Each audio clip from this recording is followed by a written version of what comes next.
समझेंगे इसको एक बार, क्वेश्चन से रिपीट करने के बाद फिर आगे बताते हैं। निम्नलिखित में से कौन एपी है? यदि कोई एपी है तो इसका सार्व अंतर ज्ञात कीजिए। ठीक है, सबसे पहले देखना है कि इसमें एपी कौन है, और अगर एपी मिल जाता है तो उसको आपको सार्व अंतर डी बताना है। ठीक है, और सार्व अंतर डी बताने के बाद इसी के जैसा 3 और आगे पद को बढ़ा देना है।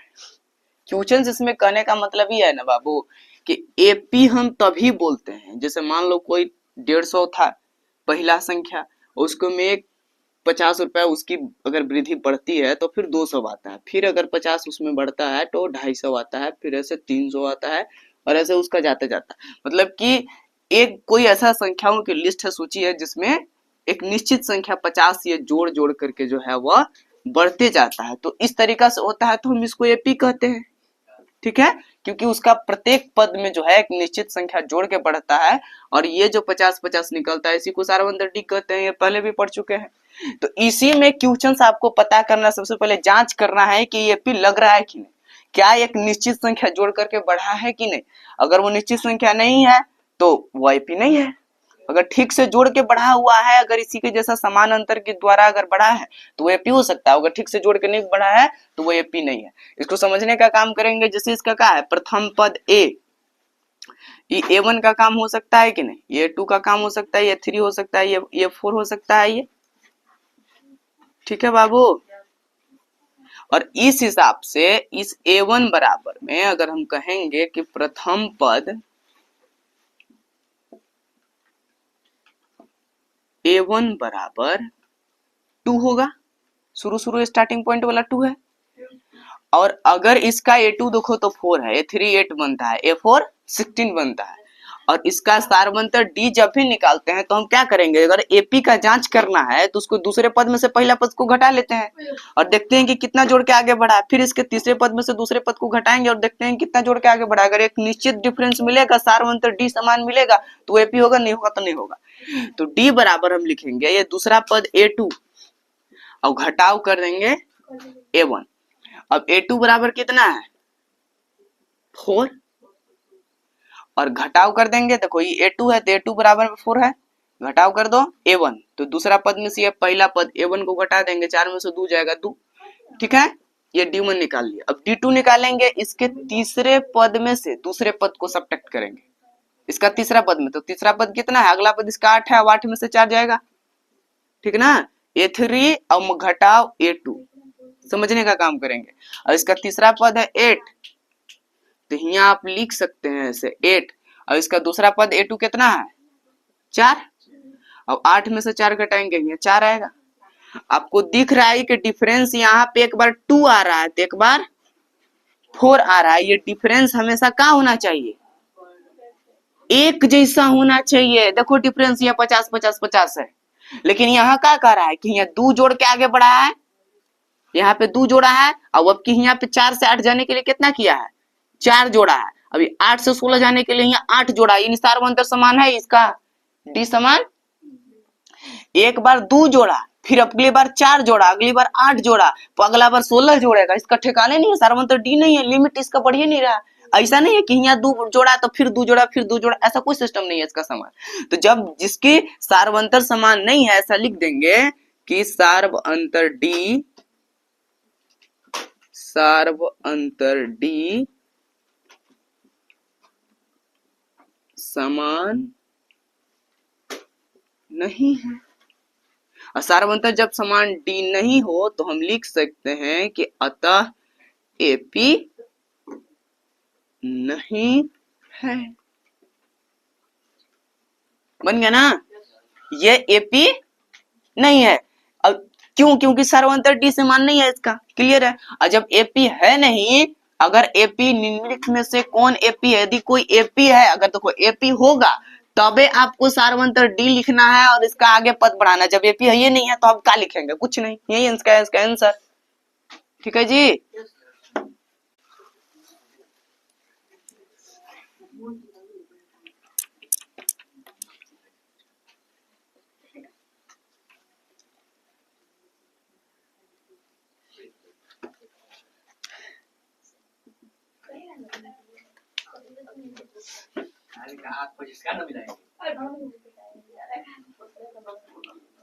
दो है, 5/2 है, ठीक है। इसका क्वेश्चन पे देखिए और यहाँ समझने का प्रयास कीजिए, क्योंकि हमें लगता है कि ये एपी हो सकता है, और जब होगा तो इसका आगे भी काम करना होगा। देखिएगा, समझिएगा, थोड़ा ध्यान दो इन्हें। इसको सबसे पहले क्या करेंगे बाबू, हल करेंगे। और इसमें बताइए, ये एक एपी के जैसा दिया हुआ है, तो इसका सबसे पहले शुरू वाला देखते हैं। ये A1 के काम करेगा, A2 के काम करेगा, A3 के काम करेगा, A4 के काम करेगा। तो इसका प्रथम पद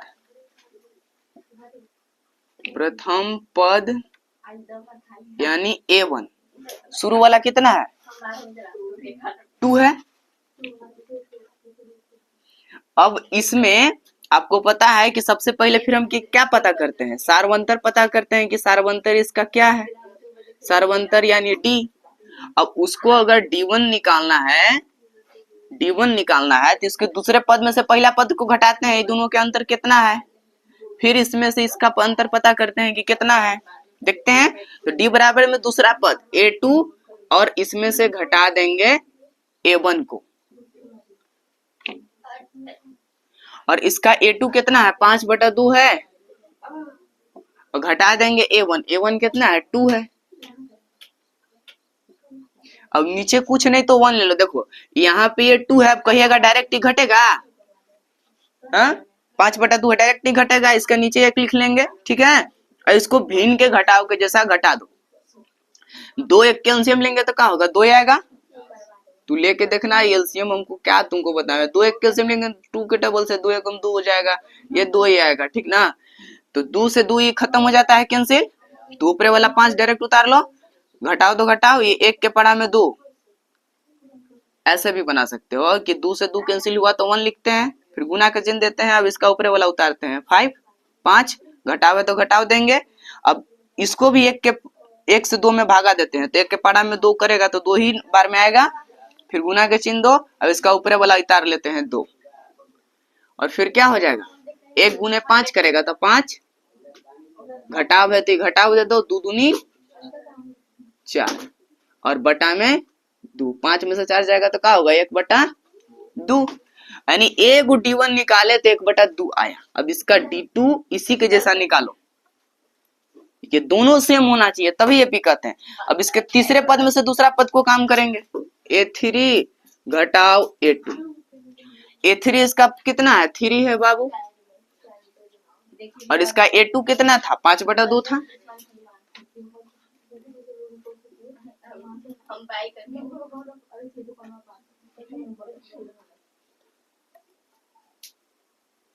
अब इसके नीचे कुछ नहीं तो 1 ले लेंगे बाबू।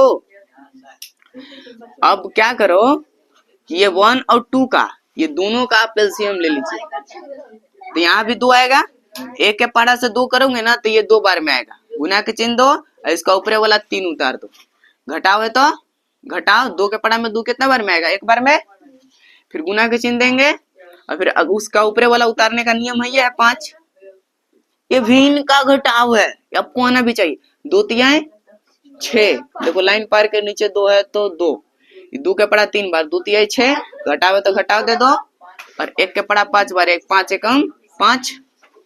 अब 6 में से 5 जाएगा तो क्या आएगा, 1, और नीचे 2, यानी 1/2 आ रहा है ना। हाँ, यहाँ भी देखो 1/2, यहाँ भी 1/2, यानी क्या कह रहा है, और इसमें क्या कह सकते हैं कि 1/2 है, यहाँ पे भी 1/2 है, मतलब कि एक समान संख्या जोड़ के बढ़ रहा है, 1/2 आया। इसका D2 मतलब कि इसमें सार अंतर D यहाँ पे लिख सकते हैं कि नहीं बाबू, इसको लिख दो कि सार्व अंतर D समान है, दोनों जगह 1/2 आ रहा है, ठीक है। तो ये समान है, जब समान है तो इसको लिख दीजिए कि अतः यह एपी है। हाँ आगे। अब देखिए कहानी खत्म नहीं हुआ, यदि कोई एपी है ऐसा पता चल गया तो सारवंतर डी आपको पता करना है। तो लिख दीजिए सारवंतर डी बराबर कितना, सारवंतर डी बराबर, सारवंतर डी बराबर कितना आया समानांतर, 1/2। एगो आंसर काम बनता है।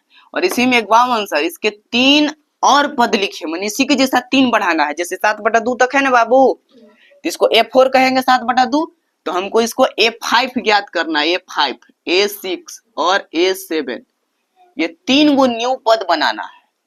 तो हमको जब पता है कि जब भी ये बढ़ रहा है तो 1/2 जोड़ के बढ़ रहा है, तो सब में 1/2 जोड़ जोड़ के नहीं बढ़ा देंगे। जैसे ये A4, तो A4 तो निकाला हुआ, हमको A5 निकालना है। तो A5 निकालने के लिए A4 7/2 में 1/2 को जोड़ देंगे, यानी A4 प्लस D कर देंगे बाबू। A4 कितना था, देखो A4 7/2 तक स्टॉपेज है इसका, इसके आगे हम ले जा रहे हैं। 7/2 में D निकाले हैं हम, सारवंतर D 1/2, इसको जोड़ लेंगे, कितना आ जाएगा, 2 कैल्शियम ले लो, 2 ही रहेगा क्योंकि समान है। और कैंसिल पेंसिल का होगा, 7 चुपचाप लिखो, ऊपर से 1 लिखो, 7 1 8, 8/2, मतलब कि A5 निकाल दिए। अगला पद A6 निकालो। तो A6 निकालने के लिए भी सेम करना पड़ता है। अगर आपको पता चल गया कि ये A5 जो है, ऐसे तो है ही, लेकिन पता चल गया कि A5 के जगह पे क्या है, A5 के जगह पे 8/2 है, तो अगला A6 निकालना है। तो A5 में D जोड़ देंगे ना, हाँ, तो A5 में D जोड़ दो। A5 कितना है, देखो 8/2 निकाले हैं, और ये D, तो D तो 1/2 है, ये हमेशा से, ये बदल नहीं रहा है। 2 कैल्शियम कितना हो जाएगा, 2 कैंसिल खत्म हो जाएगा, 8 है तो 8, जोड़ है तो जोड़, ऊपर 1, 8 है कितना हो जाएगा, 9/2। अब की A7 निकालेंगे। तो A7 निकालने के लिए A6 कितना है, A6 में से D जोड़ देंगे, क्योंकि जब भी आगे बढ़ रहा है अगला पद जब भी बढ़ता है तो ये एपी का तरीका है कि हमेशा D जोड़ के एक समान निश्चित संख्या जोड़ के बढ़ता है।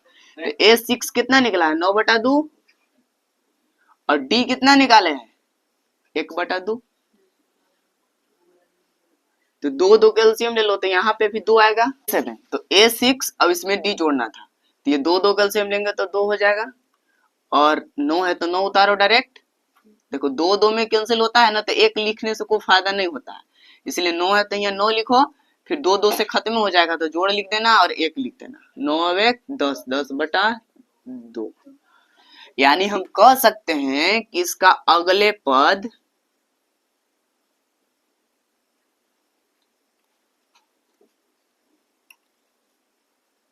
कितना आया, 7/2 के बाद 8/2 है,